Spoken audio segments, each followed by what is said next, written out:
subscribe, share.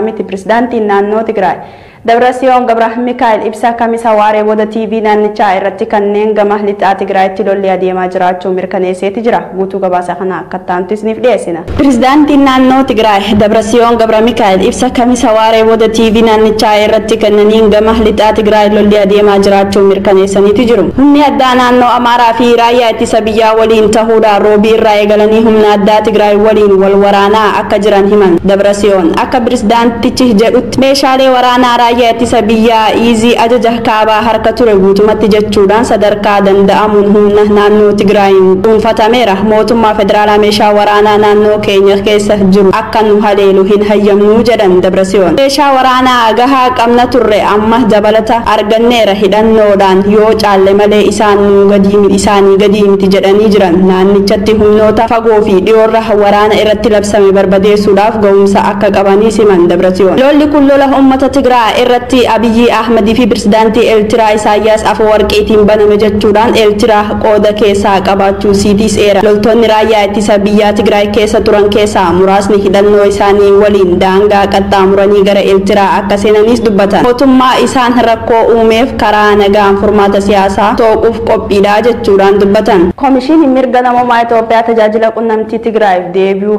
qaba jechuudhaan dubbateeti jira. Guutuu gabaasa kana akka taantu isiniif dhiyeessina. Waldhabdee Tigraay Komishinii mirga namummaa nageenya lammiilee nagaa akka eegamu gaafate. TPLF buufata waraanaa iizii ajaja kaabaa irratti haleellaa raawwate jechuudhaan muummee ministeera Itoophiyaa Dr. Abiyyi Ahmad humna waraanaa TPLF irratti tarkaanfii akka fudhatu ajajaniiru. Kana hordofee naannichatti to'annoo humna waraanaa jala kan galtu tahaan labsii yeroo muddamaas naannicharratti labsameera. Qaamoleen lameen akka wal gaarreeffatanii jiran sababa kanaanis uummanni yaaddoo keessa galaniiru. Komishinii mirga namummaa Itoophiyaa haala nageenya naannoo Tigraay fi naannolee kana akka itti dhiyeenyaan hordofaa jiruu fi isa yaaddeessee himan komishiniin olaanaan komishinii Daaneel Baqqalaa humnoota nageenya federaalaa fi naannolee nagaa lammiilee nagaa fi mirga namummaa isaa yeroo hunda kabajamu akka mirkaneessuu qabu jedhaniiru. Gabaasa Amnesty International kabaja mirga namummaa Itoophiyaa keessaa isa yaaddeessuu hime dhaabbanni mirga namummaa falmu Amnesty International dhiittaa mirga namummaa akka mudannee fi waamicha dhiyeessuu ibsa baaseera. Dhaabbatichi diraakteera naannoo bahaa Afrikaa kibbaa Debroosee Ucheenaa haala naannicha keessa jiru ilaalchisuudhaan akka jedhan humni waraanaa erguun waldhabdee mootummaa federaalaa fi naannoo Tigraay hammeessuu qofa osoo hin taane lubbuu namoota baay'ee balaa irra kan buusuu fi sarbama mirga namummaa Itoophiyaa raawwatuuf yaaddoo guddaadha jedhan. Seerattiin idila addunyaa mirga namummaa naannoo Tigraay keessatti akka kabajamuuf qondaalli mootummaa federaalaa Itoophiyaa fi naannoo Tigraay waamicha taasisan yoo wanti ajjechaa lubbuuf saaxiluu fi miidhaa qaamaaf saaxilu hin jiraanne humna akka malee fayyadamuu irraa isa akka of qusachuu qaban himeera. Dabalataan Amnesty International tajaajila intarneetaa fi bilbilaa naannoo Tigraay addaan citee ture akka deebi'u gaafateera. Tajaajila intarneetaa fi bilbilaa naannoo Tigraay addaan citee deebi'uun namoota wal qunnamuu qabu. Kun mirga yaada isaanii bilisaan ibsachuutti akkasumas haala kabaja mirga namummaa naannichaa keessaa hordofuuf gargaaraa jechuudhaan dubbatan. Sadaasa 4/2020 ministeerri muummee Itoophiyaa Abiyyi Ahmad naannoo Tigraay keessatti opereeshinii akka gaggeessan humna ittisa biyyaaf ajaja dabarsan kunis TPLF buufata waraanaa ajaja iizii kaaba Maqalee keessa jiru haleele jechuudhaan ministeerri muummee Abiyyi Ahmad TPLF ji'ootaaf hokkara fi waraana kaasuuf dhaadachaa turte jechuunis dubbataniiru. Haleellaa ganama kana raawwataniin sararri diimaa dhuma amma dabrameera. Kanaaf mootummaa federaalaa tarkaanfii fudhachuudhaafis dirqameera jechuudhaan kaleessa ganama dubbatan. Naannoo Tigraay sochii geejjiba lafarraas ta'e qilleensarraas gara naannoo isaaniittis ta'e naannicha bahuuf taasifamuuf yeroof dhaabuu ibseera. Manni marii ministeerotaas kaleessa walgahii gaggeessuudhaan naannoo Tigraay labsii yeroo muddamaa ji'a 6 jala akka galtuuf murteessaniiru. Humna waraana tarkaanfii barbaachisu tahee bu'uura seeraa akka fudhattuuf isaaf eeyyama jedhamee tajaajila intarneetaa fi bilbilaas naannoo Tigraay keessatti adda citee ture. Hariiroon mootummaa federaalaatii fi naannoo Tigraay hammaachaa dhufuun ammoo sadarkaa yaaddeessaa waraana kanaa irra gaheeraa jedhan. Kibxata kaleessarraa eegalee ijji addunyaa gara Tigraay waan deebite fakkaatti. Bayaan Abdi Jaliil guutuu gabaasa kana akka taantu isiniif dhiyeessa.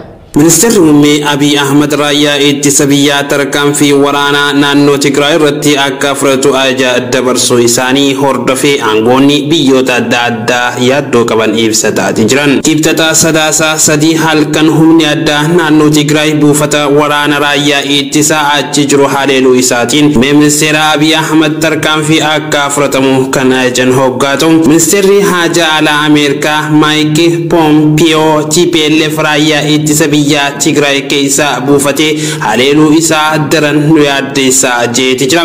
Nagaa booree akka bakkatti deebi'uuf muddamni jiru akka tasgabbaa'u tarkaanfiin ariifachiisaan akka fudhatamu hubachiifnas jaaniiti jiran. Dubbi himaan barreessaa olaanaa UN Stefan Dujaarikaa ibsa baasaniin barreessaa olaanaa UN lola naannoo Tigraay quba qabaachuu himanii hatattamaan muddamni tasgabbaa'ee dhibdeen jiru karaa nagaan akka furamu waamicha dhiyeessaniiti jiran.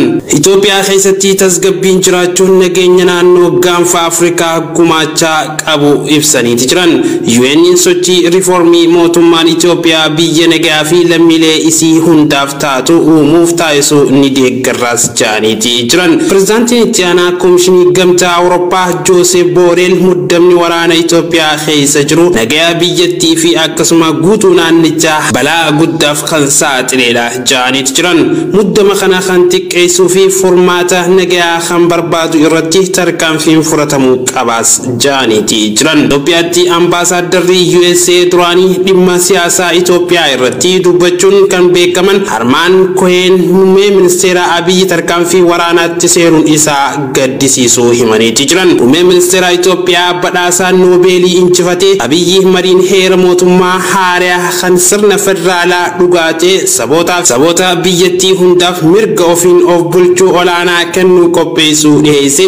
Tigraay waliin waraanaan seenuu na filachiiseera jedhee jaanii dippiloomatiin gameessi kun. Ogeessi seeraa beekamaan lammii Keeniyaa kan ta'e Patrick Lumumba ammoo Afrikaan waraana mootummaa federaalaa Itoophiyaa fi naannoo Tigraayitti banachuu daran onnee namaa cabsee jaaniiti jiran. Gamtaan Afrikaa kana jidduu seenuu qaba.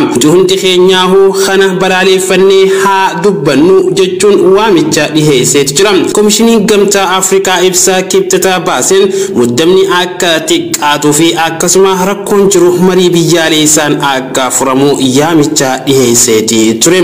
Manni marii Federeeshinii yaa'ii ariifachiisaa sanbata xiqqaa dhufoon kololeessa 28 bara 2013 akka taa'u beeksiseeti jira. Lalisaa sabaa guutuu gabaasa kana akka taantu isiniif dhiyeessa. Manni marii Federeeshinii yaa'ii ariifachiisaa sanbata xiqqaa dhufoon kololeessa 28 bara 2013 akka taa'u beeksise. Miseensonni mana mariichaa kololeessa 27 bara 2013 waajjira mana marii Federeeshiniitti argamuun akka gabaasan waamicha dhiyeessan. Haa ta'u malee ajandaan walgahii kanaa hin ibsamne garuu dhimmi lola Tigraay keessatti adeemfamaa jiruun wal qabachuu hin oolu jechuun taajjabdoonni siyaasaa tilmaama isaanii laachaa jiru. Godina Harargee Bahaa aanaa Kombolchaa iddoo qeerrensaa fi afran qalloo jaamtuun beekamu keessatti eega lagaa gabannaa qeerroo Oromootirraa labsame eegalee waraanni mootummaa naannoo san qubachuudhaan hawaasa dararaa akka jiru maddeen keenya bilbilaan OIB'tti himaniiti jira. Guutuu gabaasa kana akka taantu isiniif dhiyeessina. Godina Harargee Bahaa aanaa Kombolchaa iddoo afran qalloo qeerrensa jedhamtu keessatti erga lagannaa gabaa qeerroo Oromootiin labsame kaasee haalli waraanni gabroonfataa biyyiin uummata naannoo sanii irratti deemaa jiru kan duraanii caalaa jabaatee itti fufee jechuudhaan namni nuti achirraa dubbisne OIB'tti himan. Akka namni nuti achirraa dubbisne kun OIB'tti himetti waraanni mootummaa seera maleessaan biyya bulchaa jiruun hoogganamu kun halkanii fi guyyaa aanaa Kombolchaa araddaalee garaagaraa keessa qubachuudhaan hawaasa irratti dhukaasa banuudhaan hawaasa Oromoo aanaa Kombolchaa reebaa jiraachuu dubbatan. Akkasumas ammallee guyyaa lamaan dura iddoo amma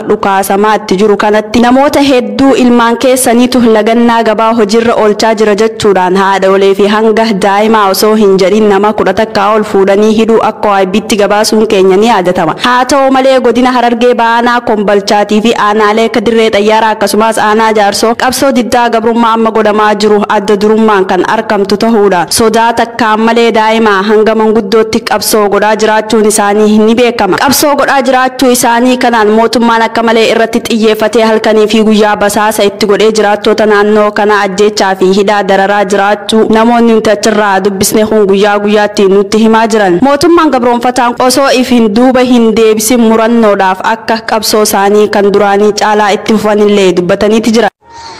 Bakki irraa dawalaa yeroo godina Harargee Bahaa kan bulchaa Afran Qalloo qeeransa bakka jaamurraa idduma malee ijoolleen namni 10 fi manguddoo umurii 70 fi daa'ima waggaa 2 qabaniitti dansanitti ijoollee sa'a 3 irraa sa'a 2 irraa eegalee hanga sa'a 7 waraana dhukaasaa maatu ture qeeroo rabbananii qeeroo qarreebaa qeeroon akka jirtu gandarraa baatee gaara keessa bulte.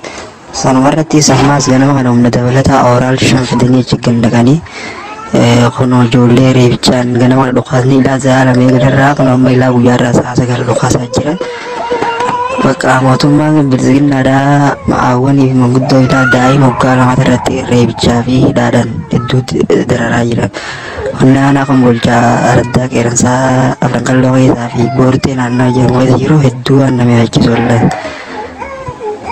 Abbootiin Araddaatii fi milishaan gandaa namni Iskandar jedhamuu fi kan kana fakkaatan ibsaa siree ibsaa gurraachaa warreen jedhamu kun bakka tarkaanfii addaa qeeroo fudhachaa jiran humna addaa fidanii bakka qeeroon nuti jirtu mana fidanii halkanii fi guyyaadhaan qeeroo mana hidhaatti adamsaa jiran.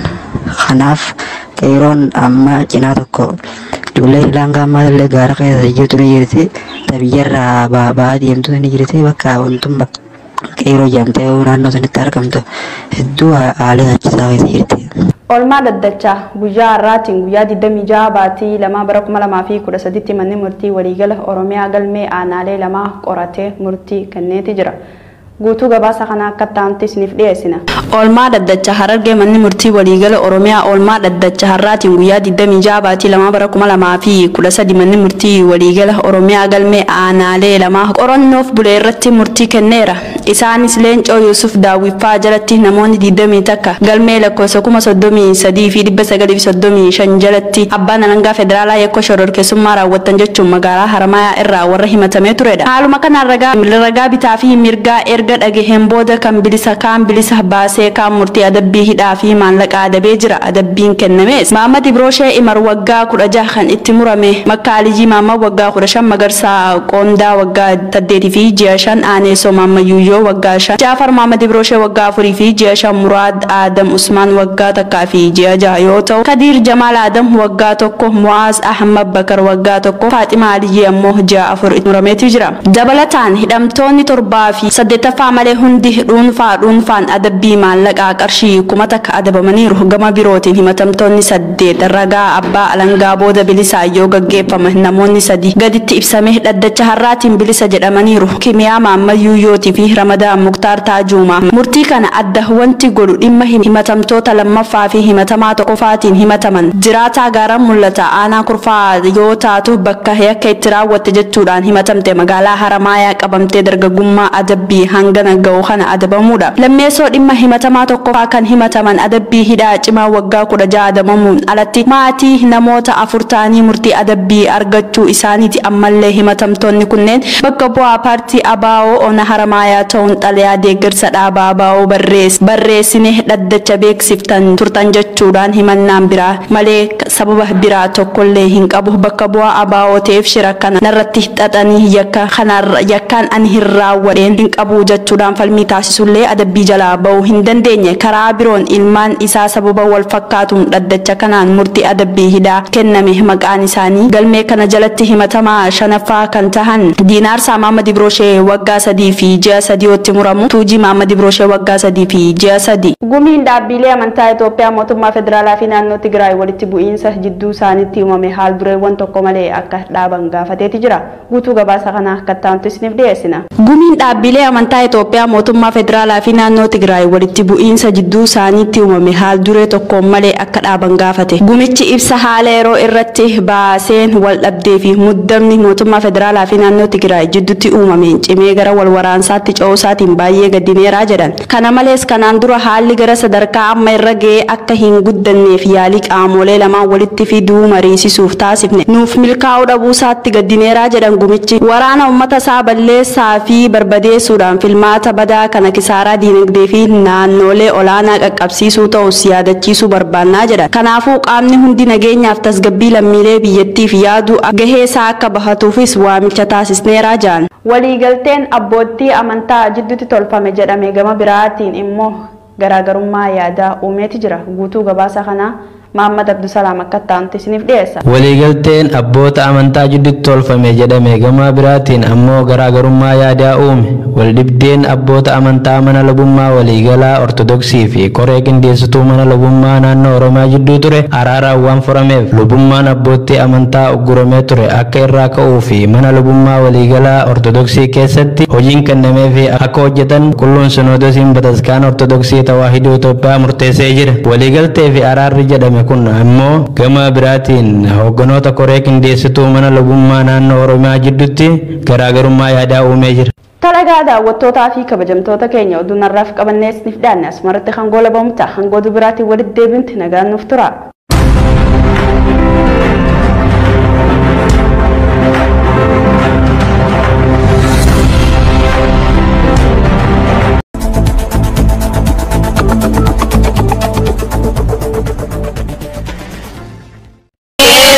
Media Network, subscribe, share.